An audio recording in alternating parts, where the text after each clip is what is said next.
வணக்கம். நான் உங்கள் குபேர ஜோதிடர். நம்ம இன்னைக்கு இந்த காணொலியில என்ன பார்க்க போறோம் அப்படின்னா, மகர ராசிக்கு சனி பெயர்ச்சி, கும்ப ராசியில இருக்கிற சனீஸ்வரர் மீன ராசிக்கு மாற இருக்கிற காலகட்டம், மகர ராசிக்கு எப்படி இருக்கும் அப்படிங்கறத பத்தி தான் இந்த காணொலியில பார்க்க போறோம். இதுல ராகு கேது குரு பயிற்சியும் சேர்த்து பார்க்கிறோம். அப்படி இருக்கும்போது என்ன மாதிரியான பலன் கிடைக்கும் அப்படிங்கிறது தான். இவ்வளவு நாள 2வது இடத்துல இருந்த சனீஸ்வரர் 3வது இடத்துக்கு சனி மாற இருக்கிற காலகட்டம்.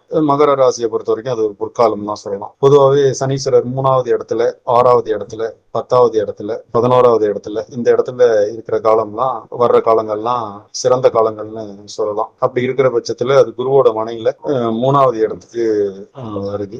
அப்படி வர்றது அப்படிங்கிறது நற்பலன்கள் கிடைக்குங்கிறதுல மாற்று கருத்து இருக்க முடியாது. எல்லாத்துக்குமே மகர ராசி அனைவருக்குமே இது நற்பலன் தான் கிடைக்கும். பட் இதுல என்ன விதிவிலக்கு அப்படின்னா, அந்த இடத்துல சுபகிரகங்கள் இருந்தா கூடுதலான நற்பலன்கள் கிடைக்கும். இப்ப உதாரணத்துக்கு மீனத்துல மகர ராசிக்காரங்களுக்கு ஒரு தனிப்பட்ட ஜாதகருக்கு குரு இருக்கு அப்படின்னா, குரு மேல சனி போறார் அப்படிங்கும்போது உங்க பொருளாதாரம் உயரும், தொழில் மேன்மையாகும், கடவுளோட அருள் கிடைக்கும். சுக்கிரன் இருக்கு, நல்ல பொருளாதாரத்துல மேன்மை ஆயிக்குவாங்க. அதே டைம்ல செவ்வாய் அந்த இடத்துல இருக்குது, சனி போறார். நம்ம பொதுவாவே ராசிக்கு 3ல சனி போறது ரொம்ப சிறப்பா இருக்கும்னு சொன்னாலும் பாதிப்பு என்ன இருக்கும் அப்படின்னா, செவ்வாய் மேல சனி போறது அப்படிங்கிறது ஒரு சிறந்தது கிடையாது அப்படிங்கிறது. அதனால பாவகிரகம் இருந்து அது மேல சனி போறது சிறப்பா இருக்கிறதுக்கான வாய்ப்பு இல்லை. சுபகிரகம் இருந்ததுன்னா சிறந்த பலனை கொடுக்குங்கிறதுல மாற்று கருத்து இருக்க முடியாது. அதனால இது ஒரு பொற்காலம். மகர ராசியை பொறுத்த வரைக்கும் சனீஸ்வரர் 3ஆம் இடத்துக்கு வர்றது ஒரு பொற்காலம்னு சொல்லலாம். அதனால மகர ராசியை பொறுத்த வரைக்கும் சனி பயிற்சி எக்ஸலண்டா இருக்கு.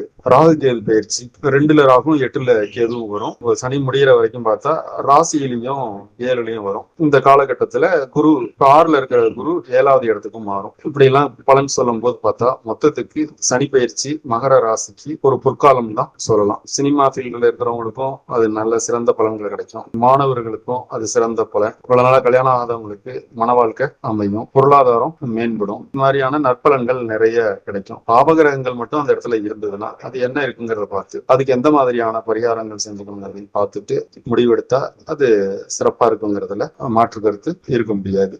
அதனால மகர ராசியை பொறுத்த வரைக்கும் ராசிக்கு 3ல வர்ற சனீஸ்வரருங்கிறது ஒரு பொற்காலம் தான் சொல்லலாம். அதனால பைரவரையும் சனீஸ்வரரையும் வழிபாடு பண்ணி நீங்க என்ன வாழ்க்கையில மேன்மை அடையணும்னு வாழ்த்துறேன், வணங்குறேன், விரும்புறேன். நன்றி, வணக்கம்.